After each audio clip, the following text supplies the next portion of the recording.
Class 9 Ganita Manjari the world of numbers exercise set 3.3। आज हम तीन तो थिंक एंड रिफ्लेक्ट करेंगे। पेज 46, 47 एंड 49 का एक्सरसाइज सेट 3.3 करेंगे। तो पहले पेज 46 पे जो थिंक एंड रिफ्लेक्ट है उसमें क्या कहा गया है, why does a negative times a number negative equal a positive. Think of it in terms of action and debt. If a negative number represents a debt, then multiplying by a negative number represents the removal of that debt. ये हमने explain करना है कि अगर हम किसी negative number को multiply कर दें किसी नेगेटिव नंबर से तो उसको क्या कहते हैं। तो अब हमारे पास जो एक नेगेटिव नंबर होता है इसको हम नेगेटिव नंबर वो किसके बराबर होता है, डेट के। मतलब कि किसी से हमने जो कर्जा ले लिया और अगर मान लो मल्टीप्लाई करा है हमने उस एक्शन को। मल्टीप्लाई मीन्स कि जो एक्शन हुआ है, मान लो जो डेट लिया है वो रिपीट हुआ है, ये उसकी रेपिटिशन को डिनोट करता है कि वो कितनी बार ले लिया है। जैसे उन्होंने बोला -3 इंटू -4, तो ये क्या हो गया, जैसे ये नेगेटिव नंबर डेट को रिप्लेस करता है, पर अगर नेगेटिव ऑफ नेगेटिव ले लिया तो वो क्या हो गया, डेट का रिमूवल। मतलब कि जो कर्जा लिया था वो कर्जा ख़त्म हो गया। तो negative of negative means debt removal, मतलब क्या हो गया हमारे पास, वो पॉजिटिव हो गया। नेगेटिव ऑफ नेगेटिव पॉजिटिव, मतलब कि कर्जा ख़त्म। तो -3 इंटू -4, तो -3 हमारे पास क्या है, डेट ऑफ ₹3। और ये वाला action of removing debt, action of removing debt कितने टाइम्स है ये, 4 टाइम्स। 4 टाइम्स कर्जा ख़त्म हुआ है कितने रुपये का, ₹3 का। तो हमारे पास positive of 3 into 4 plus of 12, इसको आप ऐसे भी लिख सकते हो कि +3 4 टाइम्स। माइनस माइनस ख़त्म हुआ ना, प्लस बन गया, तो ये कितना बन गया, +12।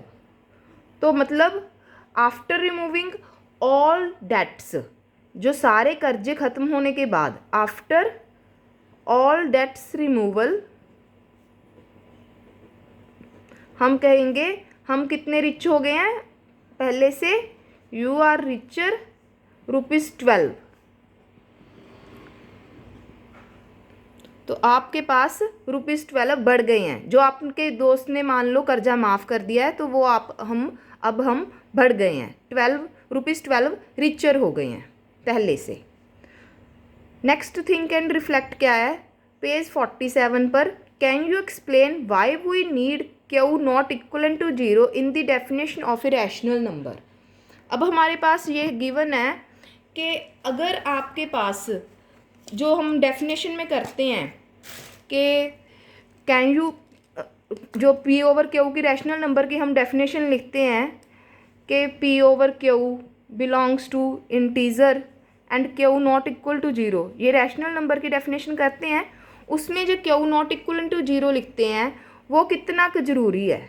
ये पार्टीशन कर देते हैं एक बार, ये क्वेश्चन इसको, अब ये ख़त्म। अब ये page 47, can you explain why we need Q not equal to 0 in the definition of a rational number, Q not equal to 0। तो जो डिनोमिनेटर है नॉन जीरो क्यों लेते हैं। अच्छा ये बताओ, कभी ऐसे हो सकता है कि कोई चीज़ अपने पास हो, मान लो ये नीचे जो डिनोमिनेटर है वो डिवीज़न को ही रिप्रेजेंट करता है। मान लो आपके पास 12 थिंग्स है, अगर हम डिवीज़न 3 से कर रहे हैं तो मतलब कि 12 पार्ट्स को 3 लोगों में डिवाइड कर दिया। अगर हम इसको 1 में डिवाइड कर रहे हैं मतलब कि 1 नहीं रख ली, जीरो से डिवाइड करते हैं, इसका कोई मीनिंगलेस है ये। मतलब कि 12 को जीरो लोगों में बांटना, तो जीरो लोगों में तो बंटने नहीं से रही। तो कोई चीज़ अगर हम 12 को जीरो से डिवीज़न पॉसिबल ही नहीं है, मतलब क्या है, अगर डिवीज़न बाय जीरो हम कहते हैं कि नॉट डिफाइंड है, तो डिनोमिनेटर में भी जीरो नॉट इक्वलेंट। ये कंसेप्ट डिवीज़न से ही आया है, क्योंकि हम किसी भी चीज़ को जीरो में नहीं बांट सकते, तो इसलिए division by zero not defined है, इसलिए डिनोमिनेटर नॉन जीरो लेते हैं। मतलब कि हम सिर्फ उन्हीं नंबर्स की बात करेंगे जिसमें डिनोमिनेटर में नॉन जीरो आएगा। तो अभी हम कहते हैं जैसे 4/3, 2/1, तो ये वाला, ये सारे इस तरह के सारे नंबर्स लेंगे, पर हम ये नहीं लेंगे, ये वाला नंबर इस तरह का नंबर कोई भी नहीं लेंगे। This does not belongs to rational number. तो ये नंबर नहीं बिलोंग करते रैशनल नंबर को कि डिनोमिनेटर जीरो हो। उसके बाद हमारे पास आया think and reflect while adding and subtracting to rational numbers having different denominator, how will you make denominator equal.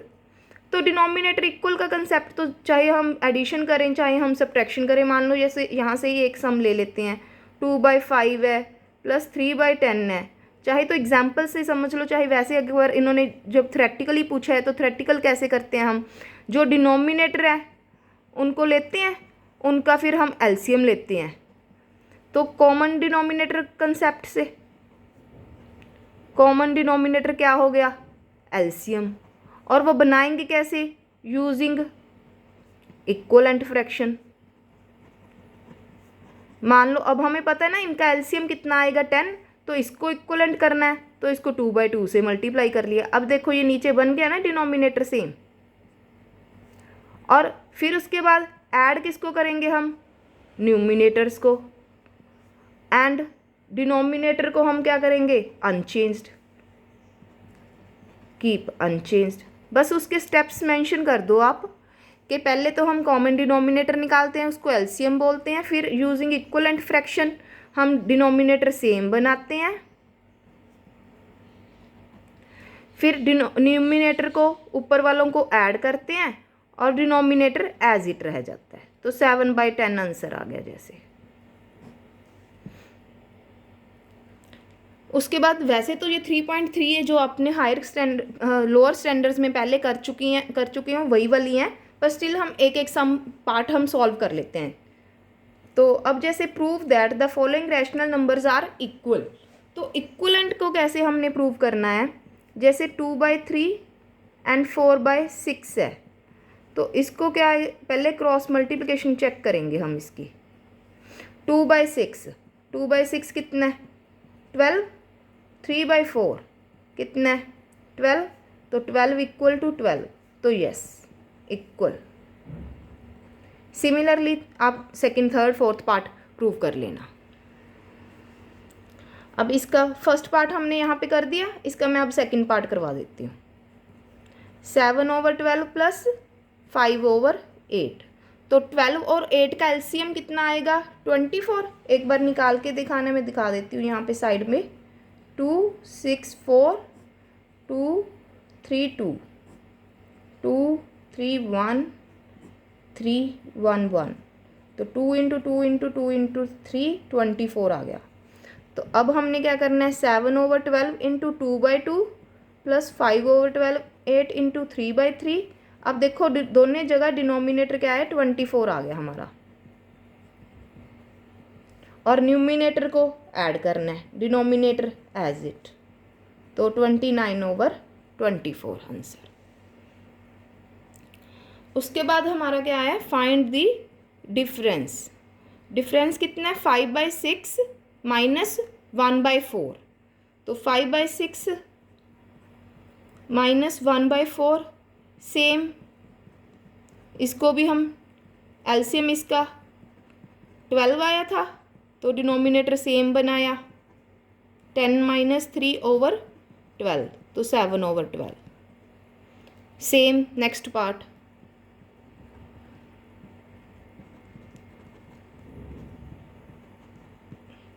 वो आप खुद से कर सकते हो, सेम पार्ट्स है।